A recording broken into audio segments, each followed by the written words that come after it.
अलिकति इज्जत छोड्ने हो भने त कहिले पनि सरकारबाट हट्नु नपर्ने अवस्था छ। जस्तो प्रचण्डजीहरू हट्नुहुन्न, महुँदा पनि उहाँहरू सरकारमै हुनुहुन्छ,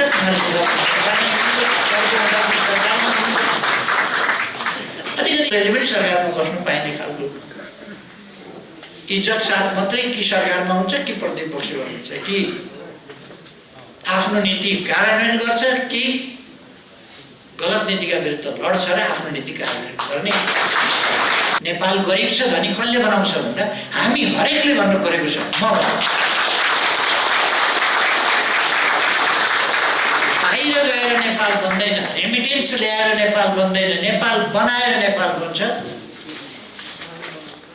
कतार रेमिटेन्सले बनेको होइन।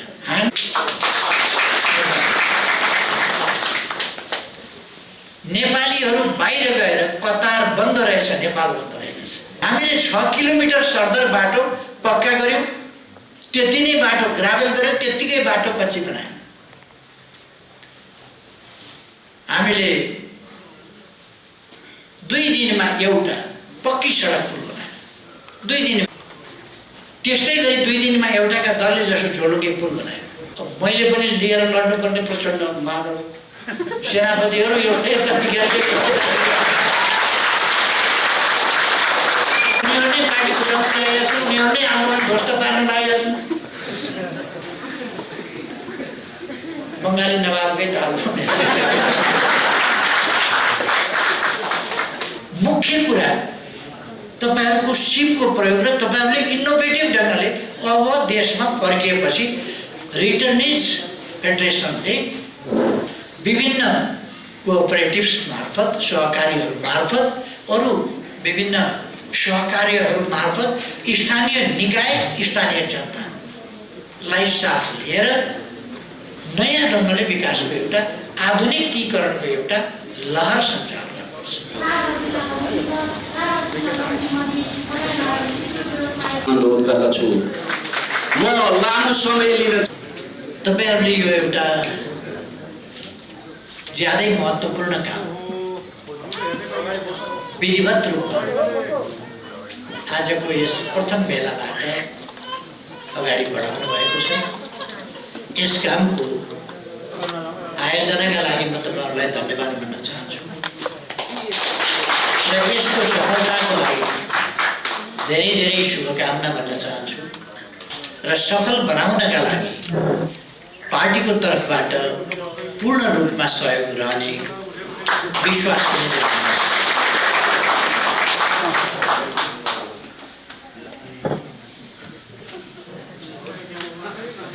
तपाईहरुले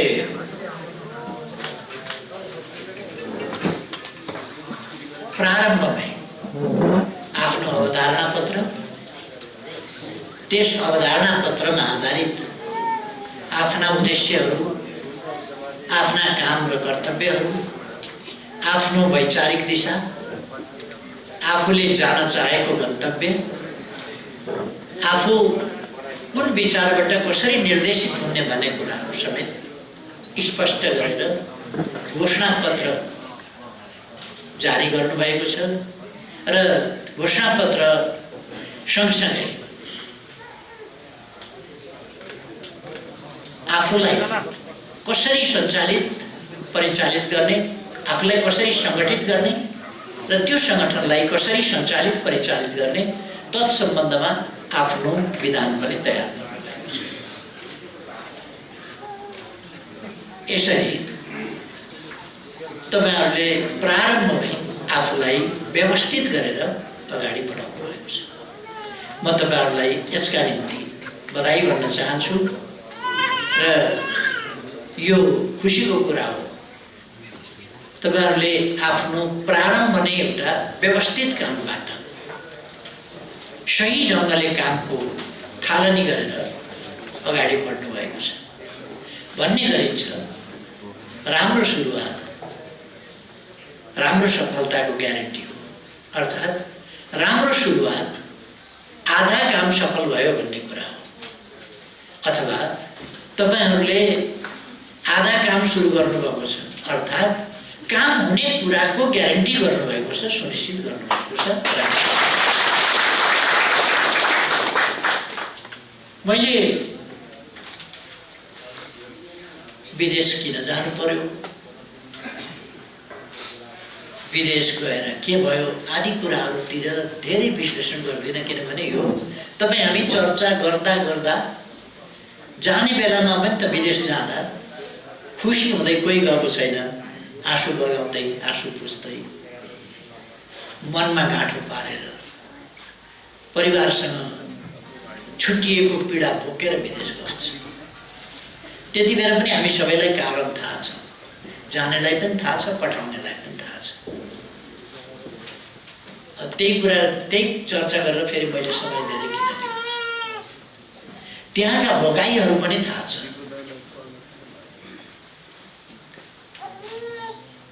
तिनै कुरा गरेर पनि फेरि समय किन हामी धेरै खर्च गर्छौँ। त्यस्तो विकट स्थितिमा पनि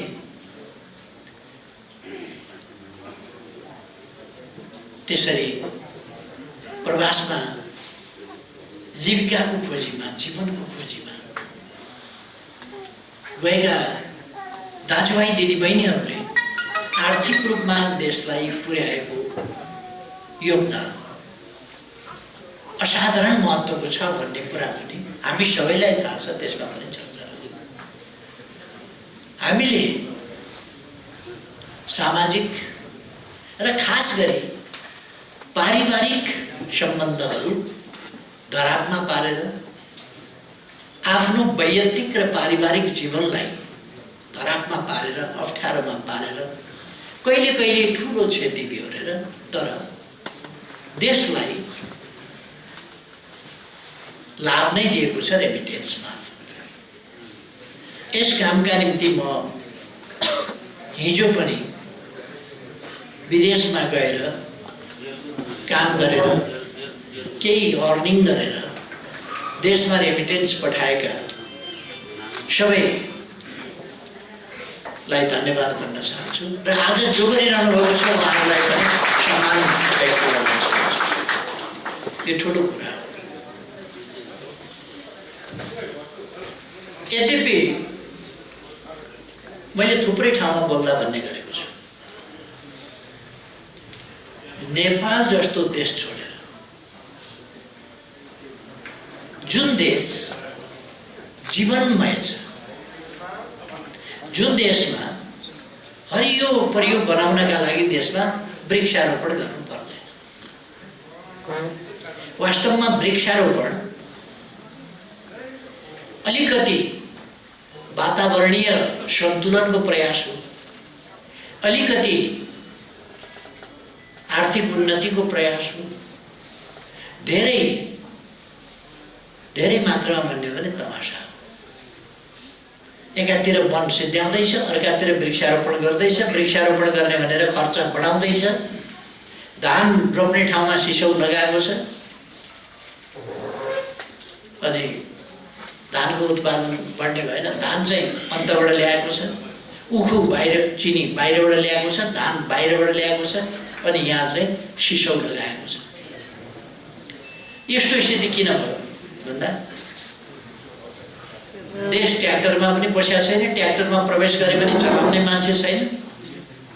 भाइ छोराहरू विदेशमा छन् अनि सिसौ लगाएर खेत छोड्ने। अनि त्यो सिसौ कलिलो रुखको बिउबाट उम्रिएको सिसौ, त्यो 10 वर्षको सिसौको बिउबाट उम्रिएको सिसौ 10 वर्ष बाँच्छ, सुकेर मर्छ। त्यस कारण त्यो कुनै प्रतिफल हुँदैन, हुर्किने पाउँदैन। त्यो साँच्चैको सिसौ बन्ने पाउँदैन। हाम्रो देश यस्तो जीवनमय देश छ। अहिले अलिकति गडेउला खेतीसेती गर्न थालेको छ कतै कतै किसानहरूले, साथीहरूले। यो पनि पछि सिक्या हो, पछि थाले हो। त्यो गडेउलाको खेती कसले गर्थ्यो, भ्यागुताको खेती गर्थ्यो, बाँदरको खेती कसले गर्थ्यो, बाघ भालुको खेती कसले गर्थ्यो, हात्ती गैँडाको खेती कसले गर्थ्यो? कसैले खेती गरेको होइन। सालघारी कसले लगाएका हुन्, सिसौ घारी कसले लगाएका हुन्, खैर घारी कसले लगाएका हुन्, यार्चा गुम्बा कसले उमारे हुन्? आफै उम्रिन्छ। निमका रुख कसले उमार्यो, अरू रुखहरू कसले उमार्यो? सबै त आफै उम्रिन्छ। झारपात आफै उम्रिन्छ। फलफुल आफै उब्रिन्छ। यदि आरा बच्चाहरू लिएर जङ्गलमा पस्ने हो भने 10 वर्षमा जङ्गलामय भइसक्छ। त्यो बिरुवा उमार्नका लागि केही गर्नै पर्दैन, यहाँ खालि नमासे पुग्छ। यस्तो देश छ। रङ्गी चङ्गी 5000 भन्दा बढी जातका पुतली कसले खेती गर्यो? कसैले खेती गर्यो? यति धेरै चराचुरुङ्गी, यति धेरै प्रकारका चराचुरुङ्गी, हिमालमा डाँफे भुनालदेखि तराईमा मयूरसम्म, यार्चा गुम्बादेखि जडीबटी गुजरगानु पिप्ला आदिसम्म, यी सबै आफै उम्रिन्छ। अर्थात् यस्तो देश छ जहाँ जीवन छ, पानीमा जीवन छ, माछा, गडेउला, बेउता, गडेरा आदि पानीमा छ, गोही छ, पानीमा आफ्नै जीवन छ। कीट पतङ्गा आदि उडिरहेका छन् हावामा, जीवनमय छ हावा पनि। कीट पतङ्ग मध्ये कुनै फाइदाजनक होला, कुनै नहोला, त्यो त आफ्नो खालको कुरा। तर जीवनमय छ प्रकृति यहाँ, जीवनमय छ वातावरण यहाँ।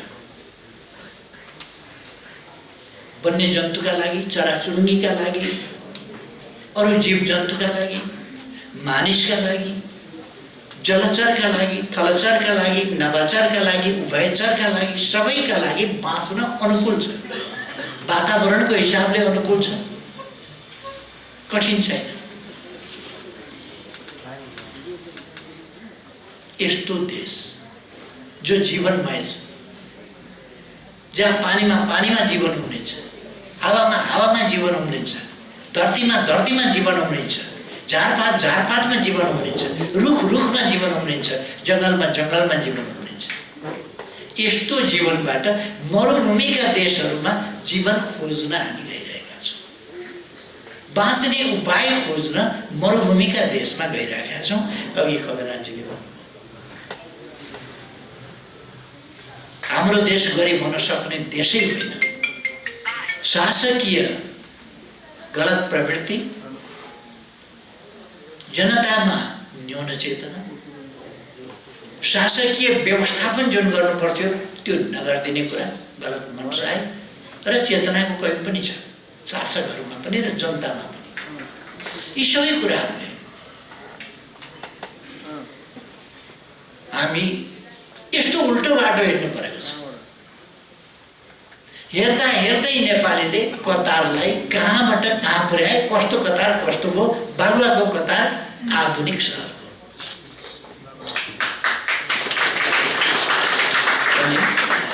यस्तो जीवनमय देश कतारमा चाहिँ विदेशबाट माटो किनेर ल्याउनुपर्छ। कतार, युए यिनीहरूमा विदेशबाट माटो किनेर ल्याउने, त्यो माटोमा यसो बालुवा खोसेर त्यो माटो राखेर त्यहाँ बिरुवा लगाउने, त्यसको फेदमा पानीको पाइप लगेर जडान गर्ने र पानी तब झरिरहनु पर्ने। त्यसरी बिरुवा बचाउनु पर्ने ठाउँमा त्यहाँ तपाईँ उडुस पाउनुहुन्न, उडुस हुँदैन, त्यहाँ लामखुट्टे उड्दैन, लामखुट्टेले टोक्दैन, झिँगा आउँदैन तपाईँको खानेकुरामा डिस्टर्ब गर्न, त्यहाँ काग कराउँदैन, त्यहाँ ढुकुर भाँच्दैन, के पनि हुँदैन।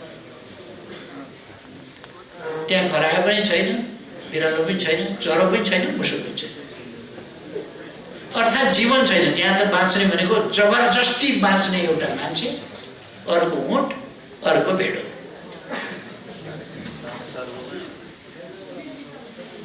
यो तिनवटा चाहिँ जबरजस्ती बाँच्ने खालका चिजहरू हुन्थ्यो।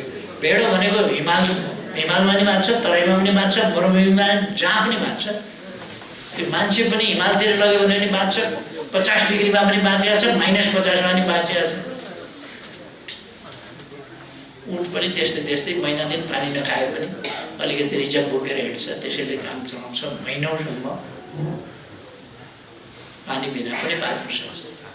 यस्ता खालका ज्याद्रो जीवमध्ये सर्भाइभल अफ द फिटेस्ट, डार्विनको थ्योरीमा भन्ने हो भने फिटेस्ट अफ द फिटेस्ट, त्यो फिटेस्ट मात्रै होइन कि तिनीहरू मध्ये पनि सर्वाधिक फिटेस्ट खालका जीव मात्रै सर्भाइभ गर्न सक्ने ठाउँमा हामी जीवन खोज्न गइरहेका छौँ भने हाम्रा निम्ति कस्तो कस्तो खालको चाहिँ एउटा हामी कति अभिशप्त स्थितिमा छौँ, जुन स्थिति बदल्नु पर्छ यो आफ्ना ठाउँमा छ। यो आजको भोलि फेरि बदलिहाल्नेवाला छैन। हामीले हाम्रो पार्टीले, हाम्रो संस्थाले, हाम्रो सरकारले कोसिस गर्यो भने पनि यो 6 महिना, वर्ष दिन या 2 वर्षमा बदलिनेवाला छैन। यसलाई 8-10 वर्षको, कमसेकम 10 वर्षको योजना बनाएर हामीले कसरी बाहिर जाने क्रमलाई घटाउने, फर्किने उत्साह जगाउने, बाहिर नजाने अठोट जगाउने, ती कामतिर ध्यान दिनु छ। दुईटा कुरा छ। एउटा, रोजगारी नपाएर, जीविका नपाएर मात्रै हामी विदेश गएका छौँ भन्ने पनि होइन। खेत बाँझै छन् त, बारी बाँझै छन् त, त्यहाँ फलफुल रोप्यो भने, त्यहाँ सब्जी रोप्यो भनेदेखि हुन्छ। अब त झन् साह्रो, हिजोको जस्तो मार्केट पाइन भन्ने स्थिति, बहुत थोरै ठाउँमा मार्केट पाइने भन्ने स्थिति छ। नत्र भने अब हामीले सडक सञ्जालले देशलाई जोडेका छौँ र जिल्ला जिल्लामा, गाउँ गाउँमा सडक पुगेको छ। र आम रूपमा भन्ने हो भने सडकको कमी छैन।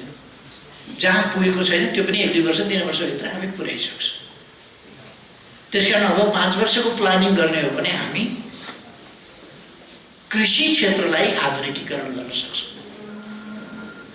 खेत बाँझो छोडेर, बारी बाँझो छोडेर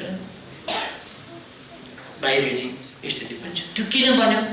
त्यो प्रवृत्ति हामीमा कसरी आयो भन्दा अनावश्यक हिंसा देशमा मान्छे, अनावश्यक हिंसा। संविधानले परिवर्तनको बाटो दिएको छ, कानुनले दिएको छ, शान्तिपूर्ण ढङ्गले परिवर्तन गर्न सकिने अवस्था छ। शान्तिपूर्ण ढङ्गले जनताका बीचमा जान पाउने, जनतालाई सचेत गर्न पाउने, सङ्गठित गर्न पाउने, जनताको अभिमत लिएर सरकार बनाउन पाउने र सरकार सञ्चालन गर्न पाउने अवस्था छ। अलिकति इज्जत छोड्ने हो भने त पहिले पनि सरकारबाट हट्नु नपर्ने अवस्था छ। जस्तो प्रचण्डजीहरू हट्नुहुन्न, महुँदा पनि उहाँहरू सरकारमै हुनुहुन्छ,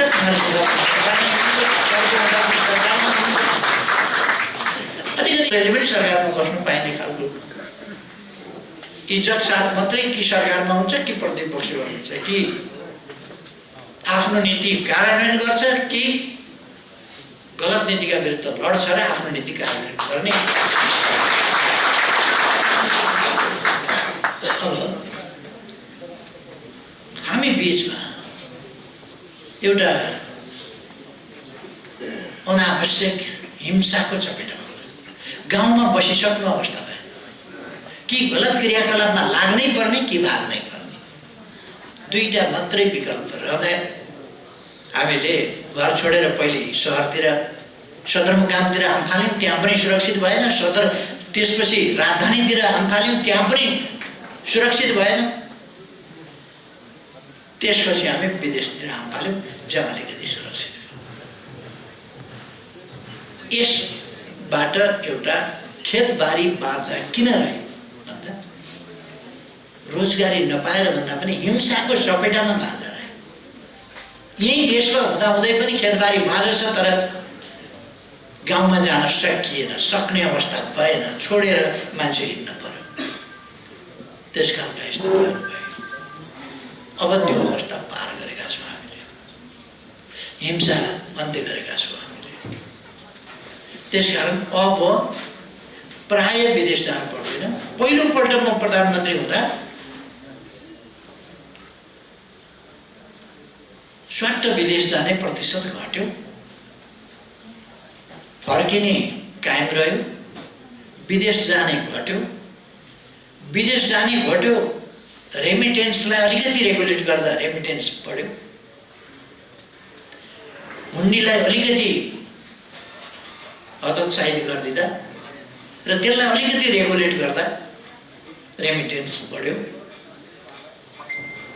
र 18%ले पछि दोस्रो पल्ट म प्रधानमन्त्री भएपछि 18%ले बाहिर जाने क्रम घट्यो र फर्किएका मान्छेहरू फेरि जाने जुन थियो त्यो अलिक घट्यो, जसको उदाहरण तपाईहरु हुनुहुन्छ। अब फर्किएर आएका मान्छे रिटर्नेज अर्गनाइज भएर देश विकासको काममा लाग्ने सङ्कल्प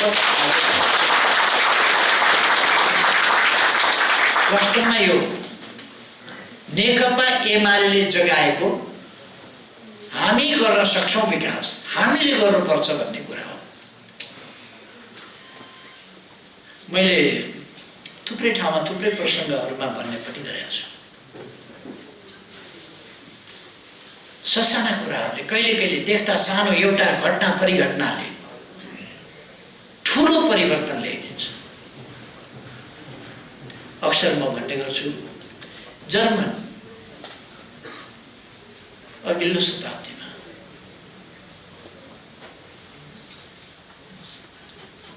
जर्मनी 16 टुक्रामा विभाजित थियो।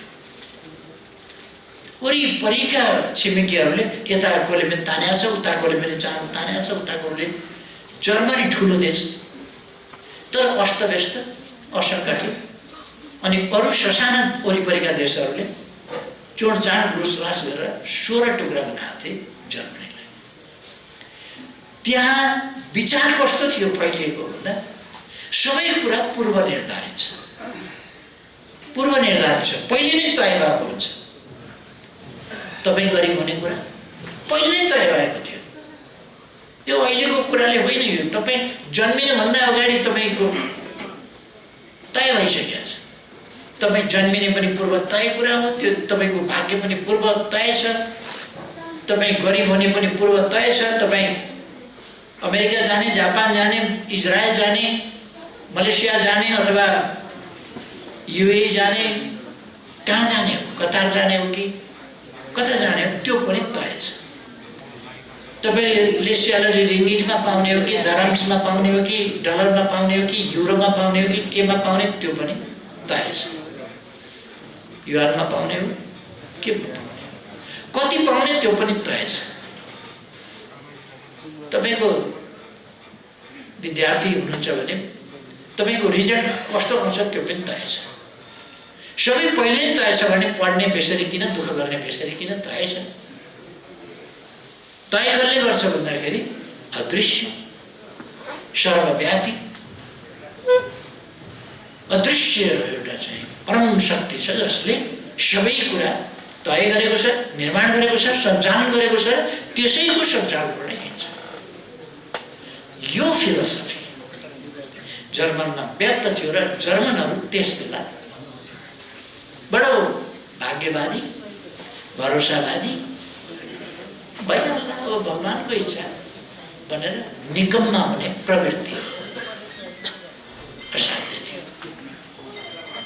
त्यहाँ एउटा प्रोफेसर नेत्से भन्ने थिए। ती प्रोफेसर नेत्सेले एक दिन आफ्ना विद्यार्थीहरूलाई पनि जम्मा गरे।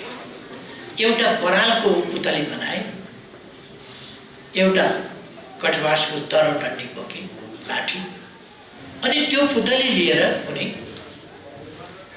चौबाटोतिर लागे सडकको बीचमा। विद्यार्थीहरू पछि पछि लागे, गुरु के भएको? हातमा कलम हुनुपर्ने गुरुको आज हातमा कठबासको लाठी छ। पुस्तक हुनुपर्ने गुरुको साथमा परालको पुतली छ। कहाँ जाने गुरुहरू? हेर्दै जाऊ। अनि चौबाटोमा पुगेपछि गुरुले त्यो परालको पुतली वरिपरि थुप्रो मान्छे जम्मा भए। प्रोफेसर नेत्से चौबाटोमा आएको छ भनेपछि सबै हेर्न जम्मा भए। अनि उनले त्यो परालको पुतली पछाडि भएन बेसरी बजाए। मैले तिमीहरूको भगवान प्रसाद दिएँ आज। अनि उनले लाठीले हाने, धुलो धुलो बनाए त्यो परालको पुतलीलाई। अनि भने भगवान मर्यो, अब भगवान छैन। अब पहिले नै लेख्ने, पहिले निर्धारित सबै गयो। जर्मनी 16 टुक्रा छ। जर्मनी पछाडि परेको छ। जर्मनी लुतेछ। बाघ जत्रो भयो भने के गर्ने, मुसाले हेप्छ। 16 टुक्रा बनाएको छ जर्मनीलाई। त्यसलाई एकीकरण कसले बनाउँछ? बलियो जर्मनी कसले बनाउँछ? भगवान जसको आश गर्थ्यो मैले मार्दै पछाडे लाठीले हानेर ध्वस्त बनाइदिए। अब भगवान छैन, के गर्छ? उनका शिष्यहरूमध्ये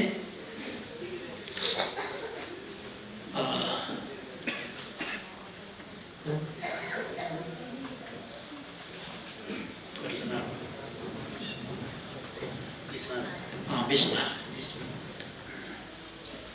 उनको शिष्य मध्येको बिस्मार्कले कसले बनाउँछ अब जर्मनी, कसले दर बनाउँछ जर्मनी, कसले एकीकृत गर्छ जर्मनी भन्दा भगवान छैन भने कसले गर्नु त? आफै गर्नु। म गर्छु। बिस्मार्क अगाडि आएर भन्यो, म गर्छु सर।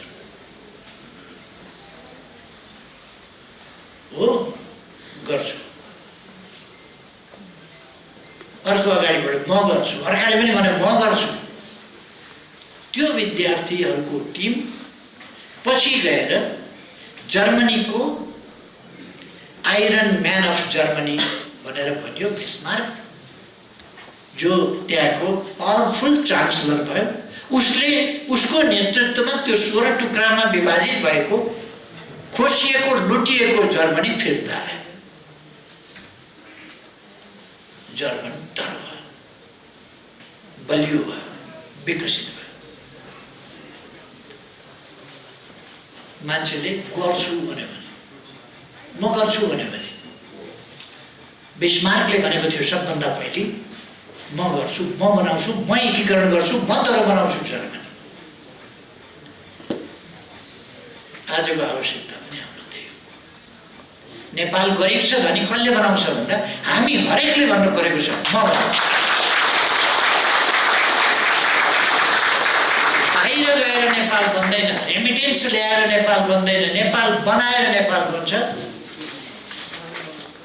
कतार रेमिटेन्सले बनेको होइन।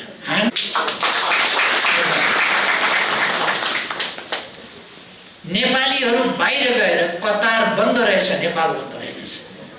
हामी बाहिर गयौँ, हामीले श्रम गयौँ, हामीले सहर बनायौँ, हामीले बिल्डिङ बनायौँ, हामीले बाटा बनायौँ, हामीले गगनचुम्बी भवनहरू बनायौँ, हामीले ब्रिजहरू बनायौँ, हामीले नक्कली नहरहरू बनायौँ, हामीले उद्यम मचायौँ, थुप्रै कुरा गऱ्यौँ। दुनियाँले आश्चर्य मान्ने खालका संरचनाहरू हामीले बनायौँ, तर हाम्रो देश त बनेन। त्यसकारण हामीले बनाउनु पर्छ देश, हामीले बनाउनु पर्छ देश। यही कुराको सुरुवात रिटर्निस्ट फेडरेसन नेपाल, यस माध्यमबाट एउटा अभियान सुरु गर्नुभएको छ। यो एउटा विचारको श्रृङ्खला हो। समृद्ध नेपाल, सुखी नेपाली बनाउने सङ्कल्प तपाईँहरूको मैले तपाईँहरूको अवधारणा पत्र, तपाईँहरूको घोषणा पत्र, त्यसले भन्छ समृद्ध नेपाल, सुखी नेपाली बनाउने। नेकपा एमाले तोकेको, यो एमालेको मात्रै होइन, एमाले तोकेको हाम्रो देशको अभिलाषा छ, आकांक्षा छ, इच्छा छ। त्यो इच्छा, त्यो अपेक्षा, त्यो आकांक्षा, त्यो देशकै आकांक्षा, राष्ट्रिय आकांक्षा सही छ। त्यसलाई साकार पार्नुपर्छ भनेर तपाईँहरूले आफ्नो उद्देश्यमा राख्नु भएको छ, जो अत्यन्तै सही कुरा हो। तपाईँहरूले नेकपा एमालेका नीतिहरू सही छन्, त्यसकारण ती नीति अनुसार चल्ने प्रतिबद्धता जनाउनु भएको छ, जो नेपाल बनाउने कुराको पूर्व शर्त हो। नेकपा एमालेका नीति सही छन्, एमालेका नीतिबाट नै देश बन्न सक्छ, हामी अगाडि जान सक्छौँ, त्यो तपाईहरुले ठम्याउनु भएको छ। देशमा थुप्रै तपाईहरुभन्दा धेरै पढेका बुद्धिजीवीहरू पनि होला, बुद्धि नै ख्याएर बसेका, शास्त्रकै पाना पल्टाएका, कम्प्युटर नै चलाएका बुद्धिजीवीहरू होला। तर धेरैले तपाईहरुले ठम्याएको कुरो ठम्याउने हो भने देश बन्न ढिला हुँदैन थियो, छोटो समयमा देश। तर हाम्रो अवस्था कस्तो छ? हामी सरकारमा हुँदा दिनमा 6 किलोमिटर लगभग बाटो पक्की गर्थ्यौं। हामी भन्दा अगाडि वर्षमा 10 किलोमिटर बाटो पक्का हुन्थ्यो सरदर। हामीले 6 किलोमिटर सरदर बाटो पक्का गर्यौं, त्यति नै बाटो ग्राभल गर्यौं, त्यतिकै बाटो कच्ची बनायौं। हामीले 2 दिनमा एउटा पक्की सडक पुल बनायौं, 2 दिन। त्यस्तै गरी 2 दिनमा एउटाका दलले जसो झोलुके पुल बनायो। रफ्तार बढेको छ, आर्थिक वृद्धि दर 7% भन्दा माथि पुर्यायो।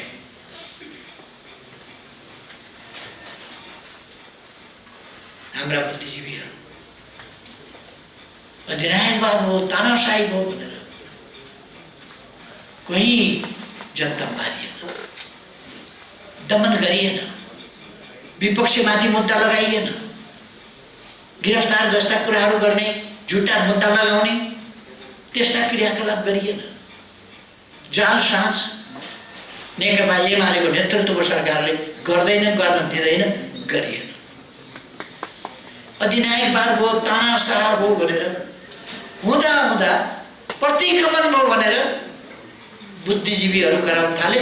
के चाहिँ खास प्रतिक्रमण चाहिँ के भने अन्य देशमा जुन गठबन्धन, जुन हिजो चुनावी तालमेलका साथ हामी जनताका बीचमा गएका थियौं र चुनावी तालमेलबाट त्यो घोषणापत्र लिएर गएका थियौं, त्यो असफल। नयाँ घोषणापत्रका साथ हामी जनतामा जान्छौं, हामीलाई काम गर्न दिएन। हामी जनताको आदेशले काम गर्न नदिने स्थितिको पनि अन्त्यका लागि जनताको साथ माग्न चाहन्छौं। यो त कु भयो, जनताका बीचमा जाने कुरा त कु भयो, प्रतिगमन भयो। प्रतिगमनको विश्व परिभाषा लोकतान्त्रिक अभ्यास गर्नु प्रतिगमन हाम्रै बुद्धिजीवीहरू गराए, हाम्रै सञ्चार माध्यमहरू गराए। पढे नलेखेका, पढाइ लेखाइ नभएका गाउँमा बसेका सर्वसाधारण जनता होइन, ती पनि युनिभर्सिटी रिटर्न नै छन्। युएसका युनिभर्सिटीबाट फिर्ता आएका, बेलायतका युनिभर्सिटीबाट फिर्ता आएका, जापानका युनिभर्सिटीबाट फिर्ता आएका, भारतका युनिभर्सिटीबाट फिर्ता आएका युनिभर्सिटी खूब युनिभर्सिटी चपाएर आएका हौं भन्नेहरू, डेमोक्रेसी देखेर, डेमोक्रेसी सिकेर आएका हौं भन्नेहरू। एउटा विश्वको अनुभव के छ भने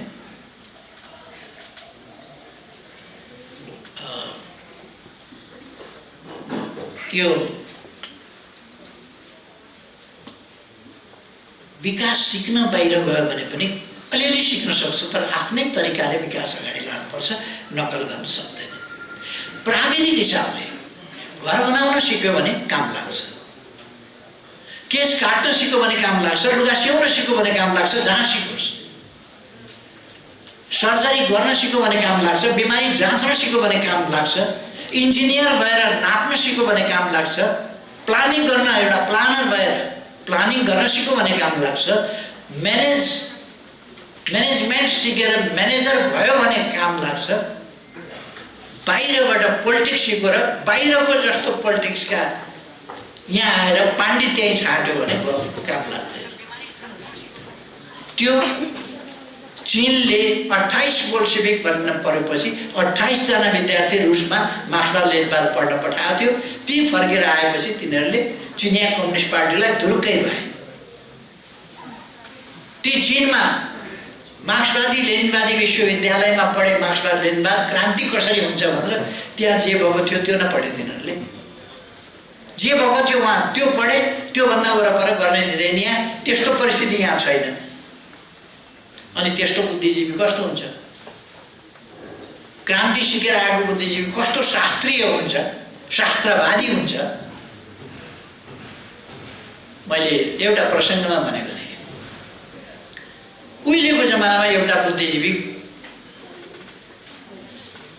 ससुराली जान कतै जान हिँडेछ। बाटामा खोलो आएछ, यसो हेर ससुराली जाँदा राम्रै यसो सुरुवाल लगाएर जुत्ता लगाएर गयो। यसो हेर्नु त पानीमा त म यसै तरेँ भने त बिच्छ, हिलो हुन्छ। अनि उसले जुत्ता पनि खोल्यो, सुरुवाल खोल्यो, अनि खोलो तर्यो।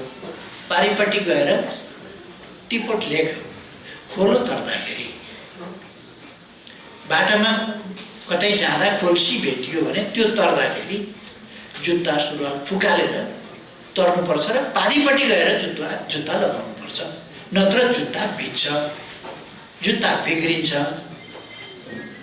त्यसकारण यो सबै कुरा लेख्नुभन्दा पनि उसले टिपोट के गर्यो भने खोलो तर्दा जुत्ता फुकालेर तर्नुपर्छ, पारी गएर फेरि जुत्ता लगाएर फेर्नुपर्छ। त्यो कुरा उसले लेख्यो। उसको विद्यार्थीले त्यो पढ्यो। विद्यार्थीले पढिसक्दा विद्यार्थी खोलो तर्ने बेलामा त्यस खोलामा पुल बन्यो। विद्यार्थी गयो, गुरुवचन शास्त्रमा लेखेको छ, यसो हेर खोलो आयो, जुत्ता त खोल्नु पर्यो। पुल वारिपट्टि जुत्ता खोल्यो, पुल तर्यो, पारिपट्टि गएर अनि फेरि जुत्ता लगायो। अलिक पछि चौडा बाटो बन्यो, गाडी चल्यो। गाडी कुद्दा कुद्दै यसो हेर खोलो आइसक्यो, हतार जुत्ता खोल्यो।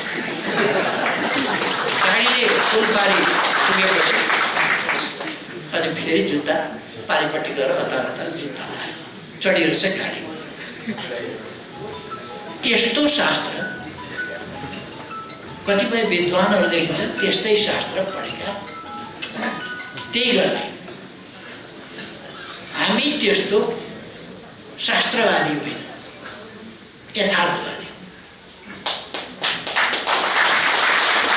शास्त्र आवश्यक हुन्छ, तर शास्त्रलाई निर्जीव बनाउनु हुँदैन। शास्त्रलाई मिति गुज्रिएको औषधि पनि पोहोरै मिति गुज्रिएको औषधि बनाएर प्रयोग गर्नु हुँदैन। शास्त्रलाई तिथि मिति र सन्दर्भभन्दा फरक पारेर, अवस्था परिस्थितिभन्दा फरक पारेर त्यसलाई प्रयोग गर्नु हुँदैन। त्यसलाई तत्कालीन परिस्थिति, तत्कालीन अवस्था कस्तो छ त्यस अनुसार प्रयोग गर्नुपर्छ।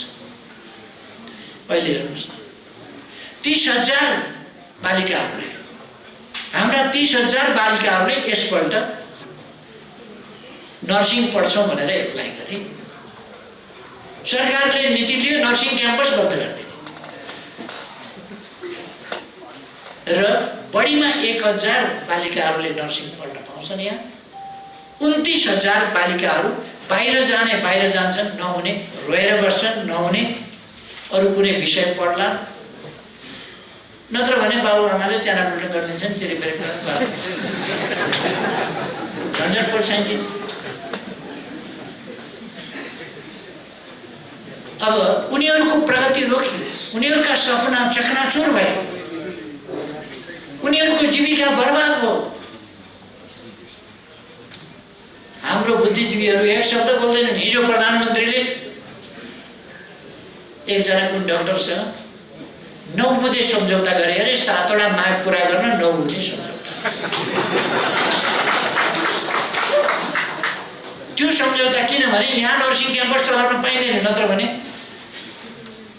विदेश विद्यार्थी पठाउने कम्पनीहरू बर्बाद हुन्छ। त्यसकारण विदेश पठाउनलाई यहाँ खोल्न नदिने, यहाँ सक्नेले पैसा र छोराछोरी बाहिर पठाऊ, नसक्ने बर्बाद हो। तर विदेशको विद्यार्थी सप्लाईको कारोबार चलाउनु परेको छ। यहाँ स्कुल क्याम्पस बन्द गर्नु परेको छ। बुद्धिजीवीहरू क्रान्तिकारी भइरहेको छ अहिले। अनि अर्थतन्त्र ध्वस्त छ। ब्याङ्कमा गयो भने लोन पाइँदैन। हामी हुँदा हामीले पैसा छैन भनेर कहिले पनि गीत गाउन परेन। हामीले अनेक बाटाहरू, मैले अघि नै भने, बाटा बनाएका छौँ, पुल बनाएका छौँ, एयरपोर्ट बनाएका छौँ, सुरुङ खनेका छौँ, टनेल युगमा देशलाई प्रवेश गराएका छौँ। यत्रो क्षति भएको ठाउँमा पुनर्निर्माणका काम गरेका छौँ। 7 लाख घरहरू पुनर्निर्माण गरेर जनतालाई बुझाएका छौँ। र अरू संरचना, अरू 42,000 44,000 संरचनाहरू हामीले बनायौँ। हाम्रो पार्टीले भूकम्प जाने बित्तिकै 27,276 वटा घर, अस्थायी घर, सानो सङ्ख्यामा होइन, 27,276 घर, 1300 विद्यालय, हजारौंको सङ्ख्यामा स्वास्थ्य चौकीहरू आदि निर्माण गरेर उपभोक्ताहरूलाई र पीडितहरूलाई हस्तान्तरण गर्यो। हाम्रो पार्टी त्यो पार्टी हो। अरू पार्टीले केही पनि गरेन। चाउचाउ कसैले दियो भने चाउचाउ यसो दियो, सेल्फी।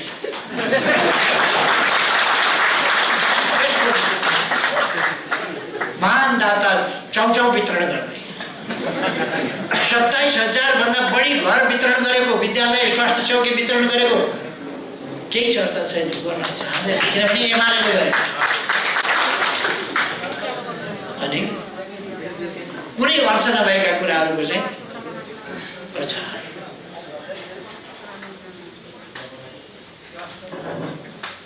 तर त्यति बेला सरकारको जे गरे पनि आलोचना, बाटो खन्छ आलोचना, दरारा बनायो आलोचना, प्राणी पोखरी बनायो आलोचना, दरबार हाई स्कुल बनायो आलोचना, अर्को संरचना बनायो आलोचना, भत्किएका अनेक पुरातात्विक महत्त्वका कुराहरू निर्माण गर्यो आलोचना, पुनर्निर्माण गर्यो आलोचना, कृषि आधुनिकीकरण कार्यक्रम चलायो आलोचना, कृषि उत्पादन वृद्धि गर्यो, शहरीकरण गर्यो, फलाम कारखाना पत्ता लगायो, तेलको दैलेखमा गरिराखेको छ अन्वेषण। त्यसै गरी बैतडीमा गरिराखेका छ अन्वेषण।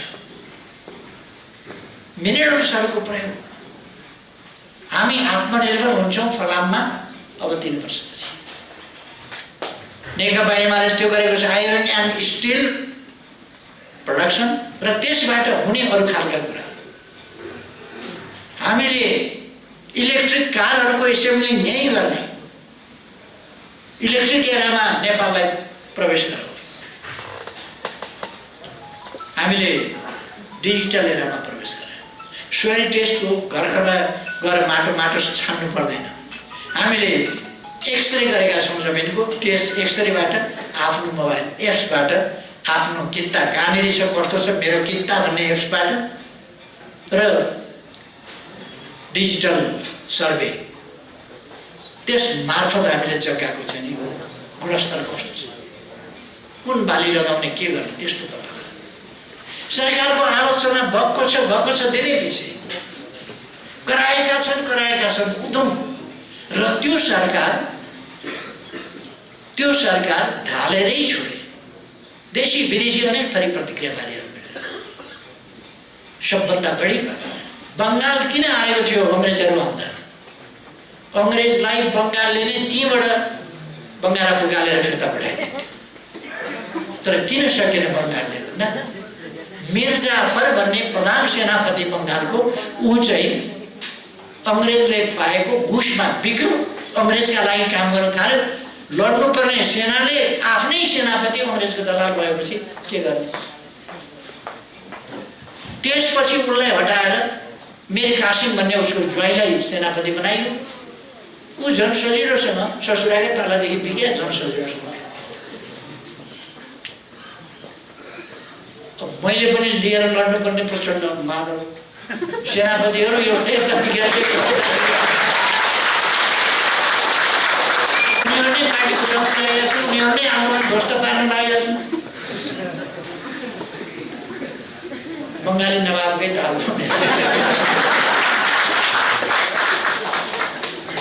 आफ्नै सेनापतिले बेग्ला। खै हामी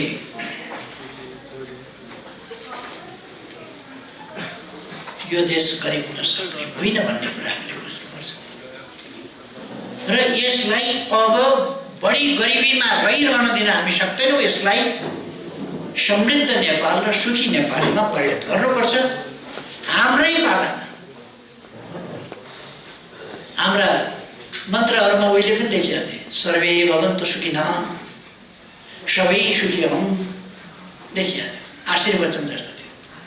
आयु द्रोणसुते श्रियं दशरथे, द्रोणका छोरा द्रोणीको जस्तो आयु होस्, दशरथको जस्तो श्रेय होस्। आशीर्वाद हो। त्यस्तै हुने भए अरब किन जानु पर्थ्यो? आशीर्वाद त सबैले पाएकै थियो। आशीर्वादले मात्रै हुँदो रहेछ। आयु द्रोणसुतेमा सिरानी के अरे निधान नथापेको हामी कसले छाड्यौँ? सबैले आयु द्रोणसुते त पाएकै त्यसले मात्रै हुँदो रहेछ। त्यसकारण समृद्ध नेपाल सुखी नेपाली मात्रै भनेर हुँदैन। त्यो त शास्त्रले पनि भनेको थियो, मन्त्रले पनि भनेको थियो, सर्वे भवन्तु सुखिनः, सर्वे सन्तु निरामय, सर्वे भद्राणि पश्यन्तु मा कश्चित् दुःखभाजनः भनेको थियो। मान्छे के चाहन्छ भन्दा सुख चाहन्छ, सबैले बुझेको रहेछ। उहिलेदेखि सबै मान्छेका प्रयासहरू चेष्टाहरू सुख प्राप्तिका लागि रहेछ। तर त्यो सुख प्राप्ति हुने कामबाट कसरी? यही कुराको खोजीमा हामी कहिले अरब पुग्यौँ, कहिले खाडीका देशहरूमा, कहिले मलेसियातिर, कहिले अमेरिकातिर, कोही गच्छे अनुसार शक्ति अनुसार जहाँ पुग्न सक्थ्यो त्यहाँ सुख खोज्दै पुग्यौँ। तर म साथीहरूलाई भन्न चाहन्छु, सुख फेरि पनि कहाँ छ भन्दा विदेशमा सुख छैन, स्वदेशमा सुख छ, हाम्रैमा सुख छ। र यो भूमि भनेको यो देवभूमि हो, तपोभूमि हो, ज्ञानभूमि हो, ध्यानभूमि हो, यो स्वर्ग तुल्य भूमि। प्रकृतिले यो त्यस्तो दिएको छ। त्यसकारण यसलाई हामीले तदनुसार नै बनाउनुपर्छ। अब प्रकृतिले हामीलाई सब कुछ दिएछ। हाम्रो विकास किन हुन सक्छ? प्रकृतिले हामीलाई सबै कुछ दिएको छ। उर्वर जमिन, जमिन सिँचाउने पानी, पानी नसुक्न हिमाल, कस्तो मिलाइदिएको छ हामी। अनि डाँडा पाखा वर्षाका लागि त्यो बनाइदिएको छ। यस्तो उर्वर स्रोतमय जीवनमय प्रकृति। मान्छे विद्वान पुर्खाका सन्तान जो जति बेला संसार अन्धकारमा थियो, हाम्रा पुर्खाहरू विद्वान थिए, अनेक आविष्कार गरेका थिए। आज जहाँ जहाँ जे जे आविष्कार भएको भनेको छ त्यसको सुरुवात यहीँ भएको थियो। गणित यहाँ सुरु भएको थियो। गणित यसो ढुङ्गा राखेर, ढुङ्गाका टुक्रा राखेर, केही राखेर त्यसलाई 1 2 3 4 भन्न थालिएको थियो। 1 2 3 4 गर्दै 9 पुर्याइएको थियो। त्यसभन्दा माथि के गर्ने भन्दा 1 9 2 9 3 9 4 9 गरेर गर्ने अवस्था थियो। 9 का पछाडि एउटा शून्य राख्यो भने 10 हुन्छ। 10 का पछाडि एउटा अर्को शून्य राख्यो भने 100 हुन्छ। त्यसको 10 गुणा बढी हुन्छ। यसले गुणन निस्क्यो। एउटा शून्य घटाइदिँदा 10 गुणा गर्छ, भागा निस्क्यो। एउटा र अर्को जोड्दै संख्यामा जोड्दै लाँदा यति बढ्दै जान्छ, जोड निस्क्यो। यतिमा यति हटाउँदा यति घट्छ, घटाउ निस्कियो। यसरी गणितको विकास हुँदै गएर शून्यमा गएर डेसिमलमा गएर यहीँबाट गणितले पृथ्वी नाप्यो, सूर्य नाप्यो, पृथ्वी र सूर्यको दूरी नाप्यो, पृथ्वी कसरी घुम्छ नाप्यो, कति गतिमा पृथ्वी हिँड्छ, चन्द्रमा कति गतिमा हिँड्छ, अरू ग्रह कति गतिमा हिँड्छन्, कुन ग्रहको वर्ष दिन कति दिनमा हुन्छ, कति दिन कति घन्टा कस्तोमा हुन्छ, मङ्गलको कतिमा हुन्छ, अर्कोको कतिमा हुन्छ, बुधको र पृथ्वीको, मङ्गलको र पृथ्वीको यिनीहरूको मिल्दैन। त्यसकारण बुधको वर्ष, शुक्रको वर्ष, पृथ्वीको वर्ष, मङ्गलको वर्ष फरक फरक हुन्छ। जति सूर्यको नजिक छ त्यसको परिक्रमा गर्ने पनि त्यति नै सीमित ठाउँ हुन्छ, त्यसको वर्ष पनि त्यति छोटो हुन्छ र जति टाढा छ त्यति बढी हुन्छ। अब चन्द्रमाको भन्ने हो भने उसले पृथ्वीलाई एक फन्का घुम्दाखेरि एउटा पक्ष अर्को पक्ष सिद्धियो, अथवा यथार्थमा भन्ने हो भने उसले परिक्रमा गर्ने भनेको चाहिँ सूर्यलाई होइन, त सूर्य त पृथ्वी परिक्रमा गर्दाखेरि घुम्छ। झन्डै 2 वर्षमा 1 वर्ष हुन्छ मङ्गल ग्रहको, किनभने हामीभन्दा बाहिरपट्टि छ। यो सबै त हाम्रा पूर्वजहरूले हजारौं वर्ष अगाडि निकाले हिसाब गरेर। बाँकी दुनियाँ त अन्धकारमा थियो। अहिले पनि बाँकी दुनियाँ विकसित देश स्ट्रङ करेन्सी भन्छौँ नि हामी, स्ट्रङ करेन्सी भएकाहरूलाई 84 व्यञ्जनभन्दा छट्टो पर्छ। पाउरोटी बटर त थाहा पाएको, यो 84 व्यञ्जन चाहिँ कति हुन्छ? इडली थाहा पाएको, ब्रेड बटर 84 व्यञ्जन गर्छ। भेज नन भेज थाहा पाएको, त्यसका परिकार उसिन्न जानेको, तर त्यताका मान्छेहरूले खाँदाखेरि जिब्रो फड्काट्दैन, गर्छ नि। यसो कागतीको अचार सम्झिनुहोस् त, अहिले मुख रसाउनुहोस्। दुनियाँले कसैले त्यस्तो जानेको छैन। त्यो मुख रसाउने किन भन्दाखेरि त्यसको बेग्लै डाइजेस्टिभ सिस्टमसँग, एपिटाइटसँग त्यसको साह्रै ठुलो महत्त्व छ। के आविष्कार, साना कुरामा ठुलो आविष्कार हाम्रा पूर्वजहरूले गरेका छन् हजारौं वर्ष अगाडि। त्यसो भएर हाम्रो देश चाहिँ त्यस्तो देश हो, त्यस्ता पुर्खाका सन्तान हो। हाम्रो 60% पपुलेसन वर्किङ पपुलेसन छ। विकास किन हुन सक्छ? 42% पपुलेसन यङ युथ पपुलेसन, जहाँ बुढौतीको समस्या भएका देशहरू छन्। पपुलेसनको ठुलो संख्या बुढौतीको। एउटा जोडीले छोराछोरी, बाबुआमा, हजुरबा हजुरआमा, कहीँ त हजुरआमा हजुरआमाका पनि, हजुरबा हजुरआमाका पनि आमा। नयाँ पिँढी एउटा, पुरानो पिँढी 3टा पाल्नुपर्ने हुन्छ। त्यसकारण उनीहरूलाई बर्डन भएको छ। हाम्रोमा साह्रै पुरानो पिँढी हजुरबा आमाको होला, बालबालिका होला, 2टा पिँढी त काम गर्ने पनि हुन्छ। अहिलेसम्म पनि हाम्रोमा 25-30 वर्ष हुँदाखेरि बच्चा-बच्ची भइसकेको हुन्छ। 45-50 हुँदाखेरि नाति नातिनी भइसकेको हुन्छ। हजुरबा हजुरआमाहरू 45-50 मा मजाले काम गरिरहेका हुन्छन्, छोराछोरीले काम गरिरहेका हुन्छन्, 4 जोडीले काम गर्छन्, अनि साना बच्चा-बच्ची 2टा हुन्छन्, बुढी आमा भयो 1-2टा होला। गर्दा उनीहरूको भन्दा हामीलाई डबल अनुकूल छ। खाली हाम्रो करेन्सी हार्ड छैन, स्यालेरी धेरै छैन, आम्दानी धेरै छैन। यो बाटो कसरी बढाउने भन्ने हाम्रो आजको अर्थतन्त्रको मुख्य विषय थियो। जब अपर्च्युनिटी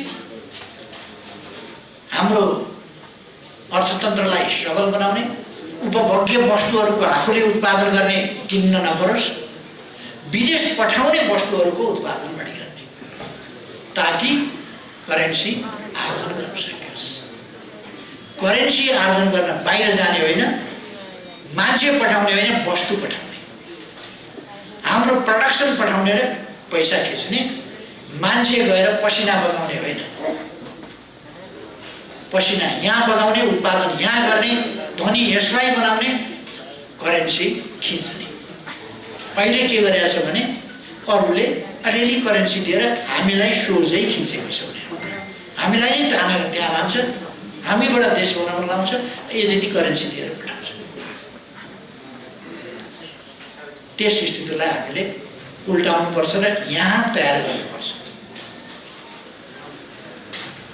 विकसित धनी बनेका देशमा फिजिकल लेबरको काम,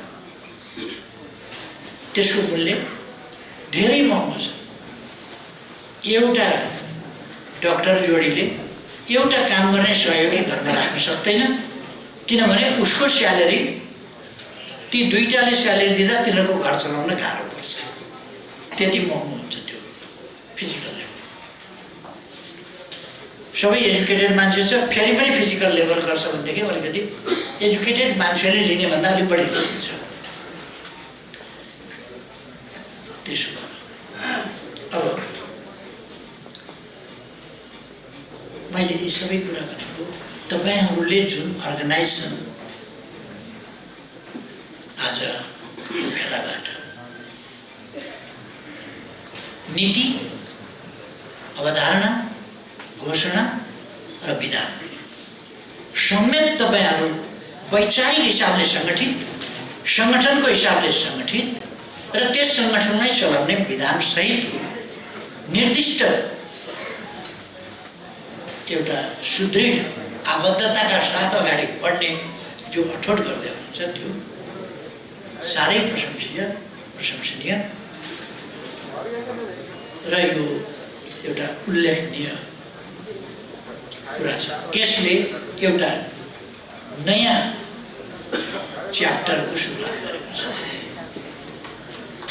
अब म धेरै अरू कुरा केही नभनौँ, नेकपा एमाले यस सङ्गठनलाई आफ्नै सङ्गठनको रूपमा, आफ्नै एउटा जनसङ्गठनको रूपमा, आफ्नै नीति अनुसार, आफ्नै उद्देश्यका निम्ति समर्पित सङ्गठनको रूपमा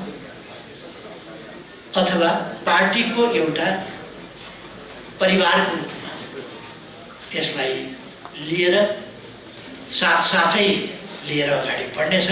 त्यसका निम्ति पुराका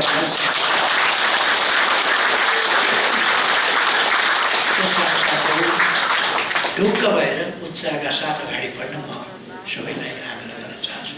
तपाईँहरू अगाडि बढ्नुहोस्। अब मैले धेरै समय नलिउँ, मलाई लाग्छ मैले भन्ने कुराको इन्डिकेसन एउटा कुन डिरेक्सनमा हामी जाँदैछौँ, कुन दिशामा भन्ने कुरा सम्बन्धी मलाई लागेको कुरा मैले अलिकति भने। अरू कुराहरू तपाईँहरूले लेखेका कुरा मैले दोहोऱ्याइरहनु परेन। तपाईँहरूका भोगाइका कुरा मैले, तपाईँहरूले भोगेर आउनुभएको छ, मैले त्यसको वर्णन गर्न समय अरबमा काम गर्दा कति गर्मी हुन्छ भनेर मैले अहिले व्याख्या गर्ने, यहाँ एसी चलेका ठाउँमा बस्दैन। त्यसो भएर यो तपाईँहरूले गर्नुहुन्छ, यो तपाईँहरूको सिप।